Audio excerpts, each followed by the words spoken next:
All right, so Preston pointed out to me that about the only thing worse than coming up here after that dream team of scientists that were up here before would be if you guys put a 6-year-old with CF up here before me. So, you know, I just want those 4 guys to get another round of applause. It is, I can see some of you, but with these lights I can't see all of you. I never tire of listening to y'all talk. Every single time you do, I learn something new. And it is a privilege to work with you and all of our other now 705 colleagues at the Cystic Fibrosis Foundation. 705.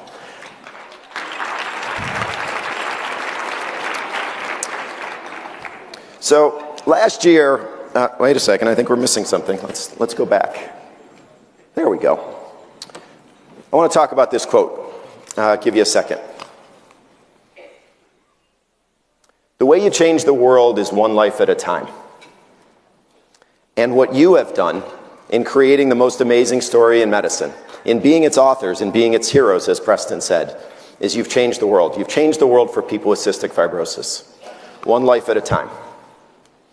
And what I'm hoping to talk about over the course of the next 3 to 4 hours is just that, how you've done that and what the road forward looks like. So this quote we'll come back to at the end, but there have never been truer words said about the cystic fibrosis community. You are as amazing and remarkable as any community of people on the planet. Last year, at my first VLC, before I understood why we distribute so many tissues at this event, I used this map to describe my journeys through the community, my learnings from all of you. And the map wasn't quite complete last year. All of these are green now, and if I had a new color for my new journeys, I think we'd have a whole bunch of locations that would have a new color, because my journeys have continued, as has my education from all of you. And I will say it is a privilege to be a student under all of you, to understand what it means to care, to understand what it means to have value in your work, and to truly work with a noble mission in mind. And what I'd like to do is just share, you know, a few more stories over the course of the last few months in particular, and I'll just do this a little bit coast to coast, and I'll end right here last night. So I had the privilege recently of being up in New York City. I lived there for a number of years. I'm an honorary New Yorker. It is a tough town, and it's a tough crowd, and I had occasion to attend a local board meeting and then an annual, you know, volunteer recognition dinner. And to say that that community in particular is passionate about transplant would be an understatement. New York has a lot of challenges.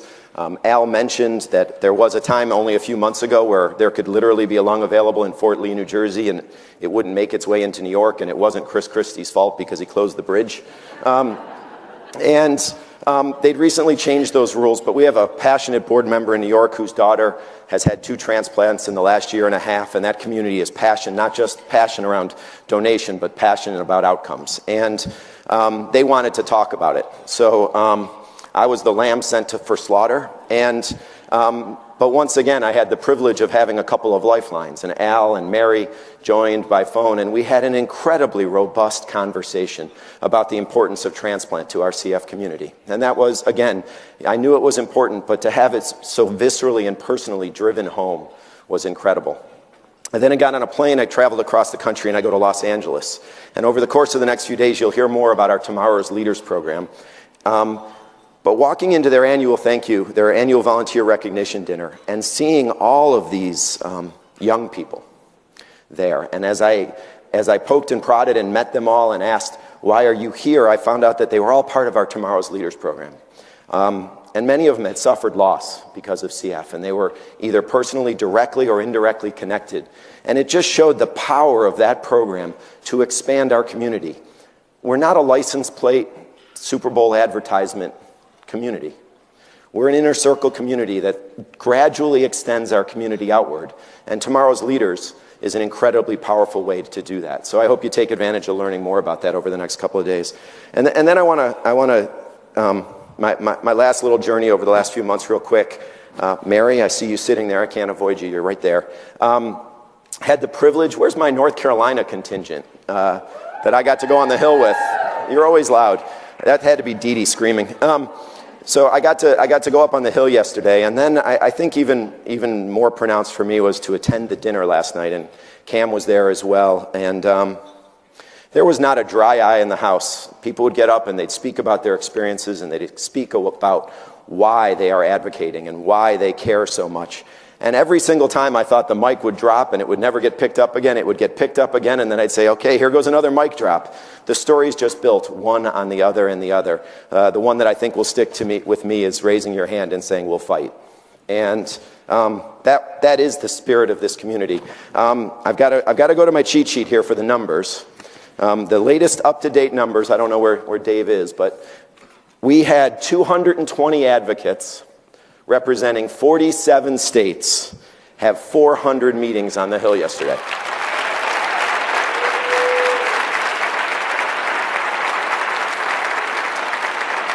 But it gets even better.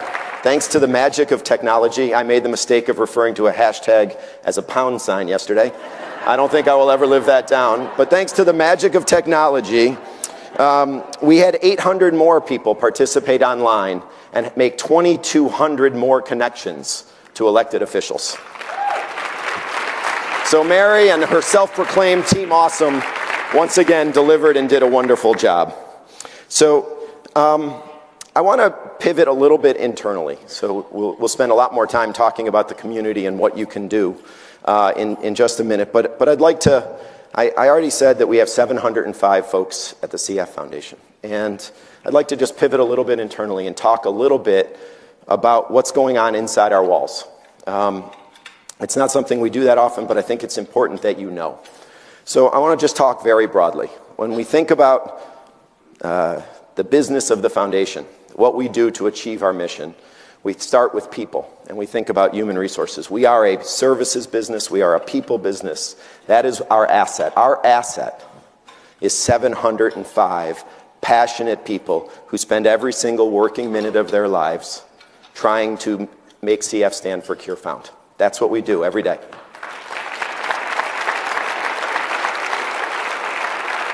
And they need investment, and they need challenge, and they need growth, and they need development, and we need succession planning, and we need to give people opportunities to grow their careers, and we need to keep people with us.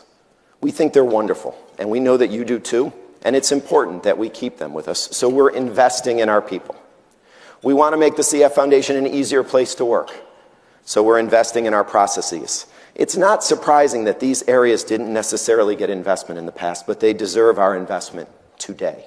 And we've made investments in technology, and we do pay attention to things like cybersecurity and all those things that other organizations are constantly thinking about. We think about those things too because we have to think about those things. And I know our national board thinks about those things, and if we weren't, they would rightfully call us out and say, hey, you guys are not doing your job well. So we think about that stuff all the time.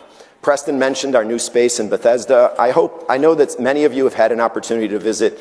There's nothing better for us than having a member of the CF community come to our office, walk into the reception area, see this conference center, look to the right, and see 3 simple words: until it's done. Those are the words, and they mean something to the people here. When strangers come in, I'm not sure that it resonates all that much, to be honest, but in this room, it does mean something. I want to pivot now and just talk about the field organization. So we have 705 people at the foundation. More than half of them work in 70 offices around the country with an average size of about 5, a little bit more than 5 people. And they have incredibly challenging jobs. Between a quarter and a third of their weekends are tied up in events and doing things for the community. And they've undergone a tremendous amount of change as well over the last few years. But I think that the thing I'd like to share that I'm incredibly pleased by, and I hope that you are as pleased by it, is they're starting to stick around. So 2 years ago in 2015, our turnover in the field was over 26%. In 2016, it was just over 22%. And in 2017, it came all the way down to 19%, only 17% voluntary. That is against the benchmark in our space of about 30%. And we still don't think that's acceptable. So we're going to continue to invest in our people to make sure that they stick. Okay, we've regionalized the organization. There are 7 regions around the country geographically, and you've got the biggest one, you're out west there, and it's pretty spread out. But we have 7 regions. Each of the regions has a field director. They have a field operations manager. They have an individual giving officer. So we've grown in these areas. And the idea is that over time we'll add fundraising partners and flesh out the needs of our community in each of these regions and provide them more and more service. It's not just about fundraising. The care centers and our chapters are the web that ties this community together. Our events are how this community was built. So all of these things that we do to improve the lives of the folks that work in the field ultimately benefit you. We don't do anything at the CF Foundation if we don't believe it's consistent with our mission and is going to benefit you, the community. So all of these changes have taken place, but there's more to it than that. The fundraising has changed too for the CF Foundation. So our fundraising total last year declined for the 4th year in a row. Now, you would say, why would he mention that? Why would somebody say fundraising has declined? Well, fundraising at every single charity in our space virtually has declined, and we've declined far less. And that's remarkable. And I think we should be incredibly proud of how we're doing well. Now, I am not going to stand here and say it's acceptable, but we're seeing signs that we can turn the corner. We're seeing signs that we can flatten out that downward trajectory and start to grow again. And we're investing to make sure that that happens. Our individual giving was up dramatically last year. Our legacy society continues to grow. Our Giving Tuesday was nothing short of amazing. So we're seeing all kinds of signs throughout the business.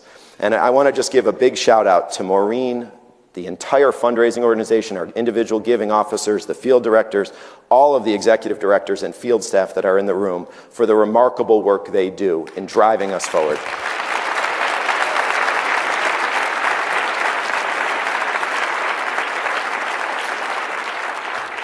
So I've just talked internally about what's going on at the foundation, and I've said there's lots of change.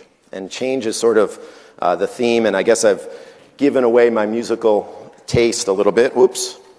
I've given away my musical taste a little bit. My satellite radio is basically locked on 2 channels.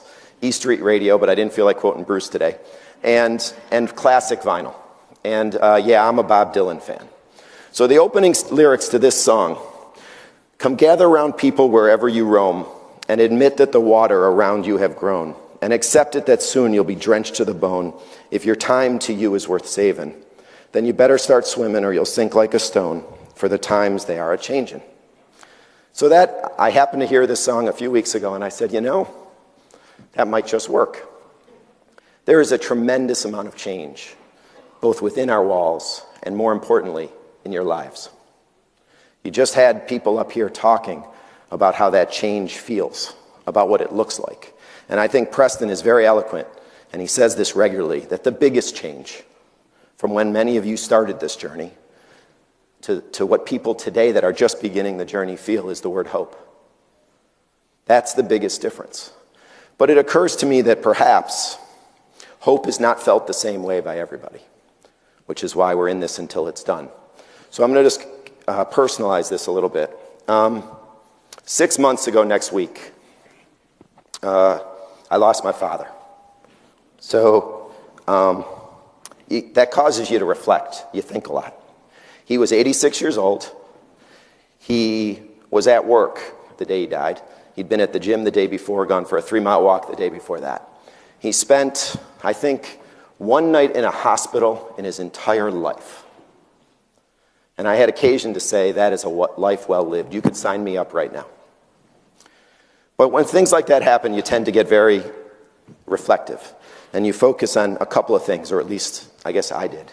You dive into 2 things. You dive into your family. So I focused on my mom first, and then I focused on the love of my life, Alyssa, who I married 22 years ago today, on her birthday. And I focused on our 2 incredible girls, Hannah, 19, and Kaya, 14. And I thought about how lucky I am. And the number one way I'm lucky is that they're healthy. Right? So you lock in on them, and you relish them, and you hug them, and you hold them. And the other thing that I lock in on is work. Work is the single greatest distraction, especially when, like me, you feel like you have the single greatest job on the planet. You lock in on work. So 1 week after leaving and spending a week in Syracuse, I came back to work. And I was looking forward to coming back to work. I was looking forward to my incredible colleagues who had been so gracious. But my second day back, I went to my first CF funeral. And many of you know him. And I didn't. His name's Mitch Greenberg. And his mom, Gail, has worked for the foundation for many years. I know both his mom and his dad, Billy. And I walked in the room to go to this memorial service one day after getting back. And Gail had already said to me, Mark, don't come. You don't need to be there. I know how you feel. Don't. But I wanted to be. And I walked in and said, don't know if I can do this. And I literally started to turn around. And I don't know where they are. Mark and Margaret, where are you guys? Raise your hands so I can see you. Okay. I turned around and there were Mark and Margaret Castellina. And I thought to myself, I should be ashamed of myself. How the hell can I leave when they lost a 13-year-old to this disease and they're there? I need to stay. And I stayed and I listened to people talk about what sounded like a remarkable life, a truly remarkable life. And they said it was a life well lived. And I kept on thinking, it might have been, but 44. My girls would have been 9 and 4. That's not enough time. That just doesn't cut it. Hope wasn't good enough for Mitch. But then I dove back into work, and the hopeful story started to build. A couple weeks later, I had occasion to go to one of our really special events, Ultimate Golf. For those of you that haven't been, it's really something. Ultimate Golf has an ambassador, a CF ambassador, a young, I can't call him a boy anymore, a young man named Wells Clark. So where are you guys? Where's Kelly and Perry? So I didn't know Wells before Orkambi. I've only known Wells since Orkambi. But I've now seen the before and after pictures. Wells was a scrawny little boy. He's fat. He needs to lose some weight, guys. I mean, all joking aside, can you get the kid on a diet? Again, hope. I mean, this is a vibrant young man going through high school, is going to go off to college and is going to thrive.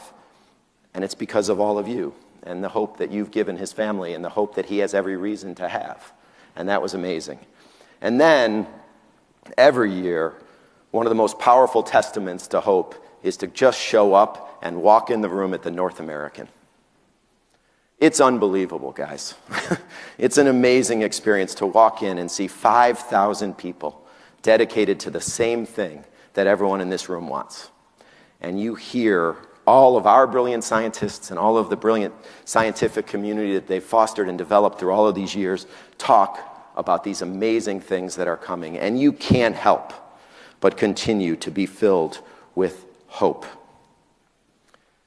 So now let's fast forward again. We've gone through the holidays and we come back to work in the new year. And one of my, I do have the best job going. I get to go to an event called American Airlines Celebrity Ski. And that event is very special. You'll hear more about it over the course of the weekend. But it's been going on for 33 years. And it celebrates 3 remarkable young women who at the time, 30 years ago, they didn't think would still be there. And not only are they all still there, but they're all married. 2 of them have families. And from what I understand, the 3rd one is certainly talking about it. So it's a remarkable celebration. But just before, and Mary was there with me this year, and just before we were going to go give a talk about all this great stuff that's going on, I was approached by a couple who I've gotten to meet over the years, and you've probably seen their little boy in our public service announcements. His name is Arjun, and his mom is Arathi, and his dad is Charlie. They're from Los Angeles, and their little boy is not quite 4 years old and has already had 9 surgeries, and he has 2 rare and nonsense mutations. He's in that dwindling slice of the pie that Paul so eloquently described. And her only words to me before I went up to speak were, "Don't forget about us." We won't. We can't. That statement, if I did, Laura Gordon, who I'm just a little bit scared of, would take me out to the wood. Maybe I should be more than a little bit. Would take me out to the woodshed because her son Austin, like Stacy, has 2 rare and nonsense mutations. We cannot leave these people behind. And these people, Austin is a 19-year-old with 2 rare and nonsense who's rowing crew, healthy as a horse. Seeing the picture of Paul dancing with Stacy, even though I have only known them for a little while, brings a little tear every single time because it's such a picture of joy. And yet, she's in that dwindling piece of the pie. And just this past weekend, one of our esteemed colleagues, Scott Rittenbaum from Atlanta, had his daughter received a double lung transplant over the weekend, which is wonderful news. But now, as he puts it himself, he's got to ride that roller coaster. So these folks, Austin, Stacy, Leanne, they're filled with hope and fear at the same time, right? It's a mixed bag for them. So this change that we like to speak about, it's felt differently by different people. So the most common question that I am asked as I travel around the country and as I get to meet so many of this people in this wonderful community is, what more can I do? What more can I do? And every time I get asked that question, now in the last few months I've also been asked for jobs. A whole lot of people want to come work at the foundation too, which is pretty awesome. What more can I do? And every time I get asked that question, it's stunning to me. The idea that all of you who have given so much would ever ask that question is just one more reason why you're so amazing. But it's consistent. What more can I do? What more can I do? So why do I put up a quote about the definition of a leader? Well, because that's what y'all are. You're leaders. You're leaders of a community that is way bigger than just the people in this room and the people online. Substantially bigger. And it's the power of that extended community that has driven everything that's happened successfully over the course of all of these years. It's you, as leaders, going forth and empowering others. That's another definition of leadership that I really like. The definition of a leader in the future is those who empower others. And that's what you do. So if I'm going to frame the question around what more can you do, I thought the least I could do is work it through by talking about what we hold employees of the CF Foundation accountable for. Because we too act as leaders in this community. We try to empower others. That's our mission. So this past summer, we formally adopted at our all-staff conference, and unfortunately Mary Beth isn't here, so I can't sing her praises. We formally adopted a set of values. And to be very clear, we are not even close to where we aspire to be. These are aspirational values. And all we hope is that we continue to improve. So what I want to do is frame the question, what more can you do, in the context of each of the 5 values that we have for our employees. So this is the first one, and probably the easiest one for y'all to look at and say, well, that makes sense. But I think there's a couple of things you should know about how this becomes very real for us at work. I have the privilege of sitting with our scientific community when we're discussing whether or not to make investments in a company.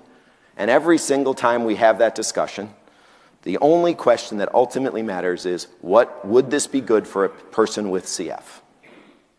So we talk about science a lot, but to me, keeping sight of what really matters is just as much about care. Candidly, probably even more.